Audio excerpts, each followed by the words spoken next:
அனைவருக்கும் வணக்கம். இன்னைக்கான அரசியல் அப்டேட்ஸில் நம்ம பார்க்க போகிற ரொம்ப முக்கியமான ஒரு பிரபரப்பான தகவல் என்ன அப்படின்னு பார்த்தீங்கன்னா, கே ராஜனினுடைய கடைசி நொடிகளை பற்றிய தகவல்கள் தற்போது வெளியாக இருக்கிறது. அவர் பார்த்தீங்க அப்படின்னா மொபைலில் ஒரு மெசேஜ் அனுப்பியிருக்கிறதாக சொல்லப்படுது. அது எந்த அளவுக்கு உண்மை அப்படிங்கிற ஒரு விவரம் வெளியாக இருக்கிறதுங்க. அப்படி அவர் அனுப்பியிருக்காருன்னா அது என்ன மெசேஜாக இருக்கும்? அதிலும் பார்த்தீங்கன்னா இது தொடர்பாக சென்னை போலீஸார் தீவிர விசாரணையிலையும் இறங்கியிருக்காங்க அப்படின்னு சொல்லலாம். இது ஒரு புறம் நடந்திருக்க, மற்றொரு புறம் அவருடைய இறுதி ஊர்வலம் இன்று நடைபெறுவதாகவும் மற்றொரு தகவல் வெளியாக இருக்கிறதுங்க. இவரை பற்றிய இன்னும் பரபரப்பான தகவலை தான் இன்னைக்கு வீடியோவில் நாம தொடர்ந்து தெரிஞ்சுக்க போறோம். ஸோ இந்த பதிவு உங்களுக்கு பல வகையில் பயனுள்ளதாக இருக்கும். வீடியோவை ஸ்கிப் நாம கடைசி வரைக்கும் பாருங்க. வீடியோக்குள்ள புகிறதுக்கு முன்னாடி இது வரைக்கும் நீங்க நம்ம சேனலை சப்ஸ்கிரைப் பண்ணலை அப்படின்னா உடனே சப்ஸ்கிரைப் பண்ணிக்கோங்க. அப்படியே பக்கத்தில் இருக்கக்கூடிய நோட்டிஃபிகேஷனுக்கான பெல் பட்டனையும் பிரஸ் பண்ணிக்கோங்க. சரி நேர்களே, வாங்க வீடியோக்குள்ள போகலாம். சென்னை அடையாறு ஆற்றில் குதித்து தற்கொலை செய்து கொண்ட தமிழ் திரையுலகின் மூத்த தயாரிப்பாளரும் இயக்குனருமான கே ராஜனின் உடல் இன்று இறுதி சடங்குகளுக்கு பிறகு நல்லடக்கம் செய்யப்படுதுங்க.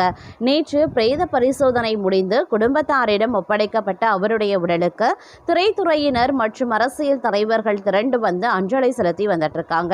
தமிழ் திரைப்படத்துறையின் மூத்த தயாரிப்பாளரும் இயக்குனரும் நடிகருமான கே ராஜன் 85 வயதாகக்கூடிய இவர் கடந்த 1983 ஆண்டு வெளியான பிரம்மச்சாரிகள் திரைப்படத்தின் மூலமா தயாரிப்பாளராக அறிமுகமானார்.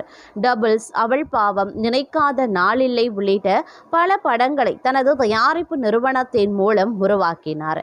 1991 ஆண்டு வெளியான நம்ம ஊரு மாரியம்மா திரைப்படத்தின் மூலம் இயக்குனராகவும் அறிமுகமானார். தொடர்ந்து உணர்ச்சிகள் உள்ளிட்ட படங்களையும் இயக்கியிருந்தார்.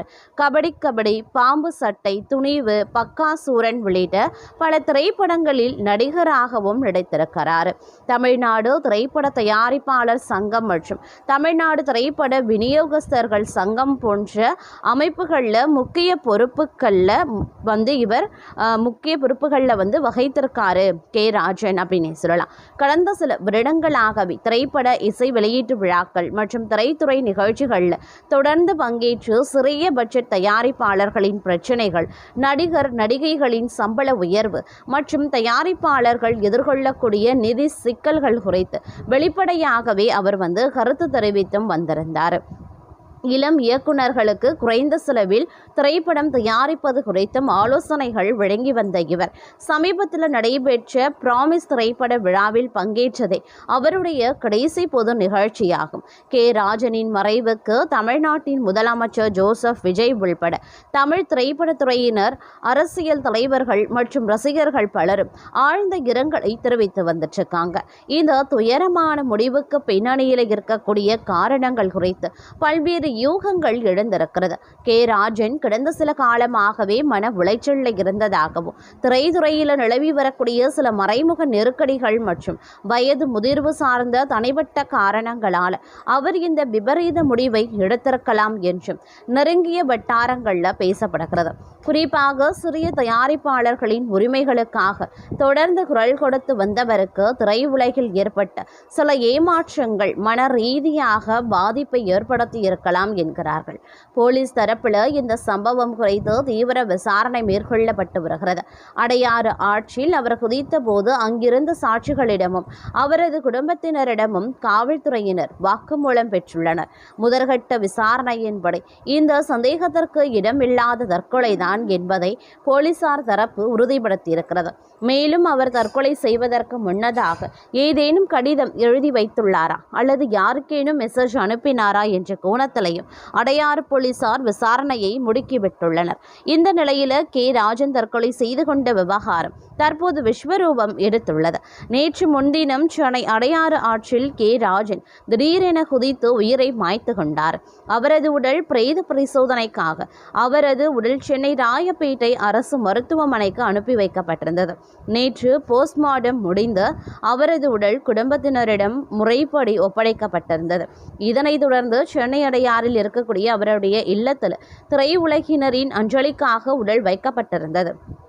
இன்று அவரது இறுதி ஊர்வலம் நடைபெற்று சென்னை மயானத்தில் இருக்கக்கூடிய அடக்கம் செய்யப்பட உள்ளதாக குடும்பத்தினர் அறிவித்திருக்காங்க. திரையுலகின் ஒரு சகாப்தம் எப்படி ஆற்று நீரில் மூழ்கி தற்கொலையோடு முடிவடைந்தது அனைவரையும் மீளா துயரில் ஆழ்த்தியுள்ளது அப்படின்னு தான் சொல்லணும். அது மட்டுமின்றி தற்போது பார்த்தீங்க அப்படின்னா தமிழ் திரைப்படத்துறையின் மூத்த தயாரிப்பாளரும் இயக்குனரும் நடிகரும் திரைப்பட விநியோகிப்பாளருமான தனது தனித்துவமான பங்களிப்பை நல்கியவருமான கே. ராஜன் மறைவற்ற செய்தி அறிந்து மிகுந்த வேதனை அடைந்தேன் அப்படின்னு முதலமைச்சர் ஜோசப் விஜய் வெளியிட்டிருக்கக்கூடிய இரங்கல் செய்தியில் குறிப்பிட்டிருந்தது. மேலும் திரைப்படத்துறையின் நலன், குறிப்பாக சிறு திரைப்பட தயாரிப்பாளர்கள் மற்றும் விநியோகிப்பாளர்களின் உரிமைகள் மற்றும் தமிழ் சினிமாவின் போக்கு குறித்து தொடர்ந்து துணிச்சலுடன் தனது கருத்துக்களை வெளிப்படுத்தி வந்தவர் கே. ராஜன் அவர்கள். பல சதாப்தங்களாக திரைப்படத்துறையுடன் நெருங்கி பயணித்த அவரது பங்களிப்புகள் நினைவு கூறத்தக்கவை. அவரது பங்களிப்பை திரைத்துறை என்றும் நினைவில் வைத்திருக்கும் கே. ராஜன் அவர்களை இழந்து வாடும் குடும்பத்தினருக்கும் அவரது நண்பர்களுக்கும் தமிழ் திரைப்படத்துறையினருக்கும் எனது ஆழ்ந்த இரங்கலையும் ஆறுதலையும் தெரிவித்துக் கொள்கிறேன் அப்படின்னு அவர் தன்னுடைய இரங்கல்ல தெரிவித்தும் இருக்கிறார். அது மட்டும் இல்லாமல் தற்போதைய நிலைப்படி பார்க்கும் பொழுது கோலிவுட்டில் பிரபலமான தயாரிப்பாளராக இருந்த கே. ராஜன் நேற்று ஆற்றில் குதித்து தற்கொலை செய்து கொண்டதற்கு கடன் தொல்லை காரணம் அப்படிங்கிற ஒரு தகவலும் தற்போது வெளியாக இருக்கிறதுங்க. ராஜனிடம் கடன் வாங்கியவர்கள் அதை திருப்பி கொடுக்காததால அவருக்கும் குடும்பத்தாருக்கும் இடையே பிரச்சனை ஏற்பட்டிருக்கிறது. இந்த குடும்ப பிரச்சனையால் அவர் தனியாக வசித்து வந்த நிலையில் தற்கொலை செய்து கொண்டதாக சொல்லப்படுகிறது. நேற்று ராஜனை அடையாறு பக்கம் அழைத்து சென்ற அவரின் டிரைவர் செய்தியாளர்களிடம் என்ன சொல்லியிருந்தாருன்னா, வாக்கிங் போக வேண்டும், என்னை அழைத்து செல் அப்படின்னு சொல்லியிருக்காரு. அவரிடம் எந்தவித மாற்றமும் தெரியல, சாதாரணமாகத்தான் இருந்தார். அவரை கார்ல இறக்கி விட்டுட்டு கண்ணாடி வழியே பார்த்தபோது சந்தேகம் வந்து ஓடி செல்வதற்குள் குதித்து விட்டாரு என்றார். கே. ராஜன் என் மாமா, என் அண்ணனுக்கு அவர் மகளை திருமணம் செய்து வைத்திருக்கிறார் என்று உறவினர் ஒருவர் கூறியதாவது, ராஜன் மாமா தனியாக இல்லை, குடும்பத்தால் தான் இப்படி ஒரு முடிவு எடுத்துவிட்டதாக சொல்வதில் உண்மையும் இல்லை. கொரோனா வைரஸ் பிரச்சனை நேரத்தில் தான் ஹோட்டலில் இருக்க வேண்டும் என்று இருந்தார். அவருக்கு சத்தம் பிடிக்காது என்பதால் அங்கு இருந்தார். அவர் இரவு நேரத்தில் தனியாக தூங்க மாட்டார். அதனால மகன் பிரபுதான் அப்பாவுடன் தான் தூங்குவார். அவர் தனிமையில் இல்லை, வீட்டில் இருந்து உணவு செய்து கொடுத்தோம். அவர் வெளியில் சாப்பாடு சாப்பிட்டதும் கிடையாது. ராஜன் மாமா 2 ஆண்டுகளாக இதய நோய் பிரச்சனை இருந்தது. பைபாஸ் சர்ஜரியும் செய்தார்கள்.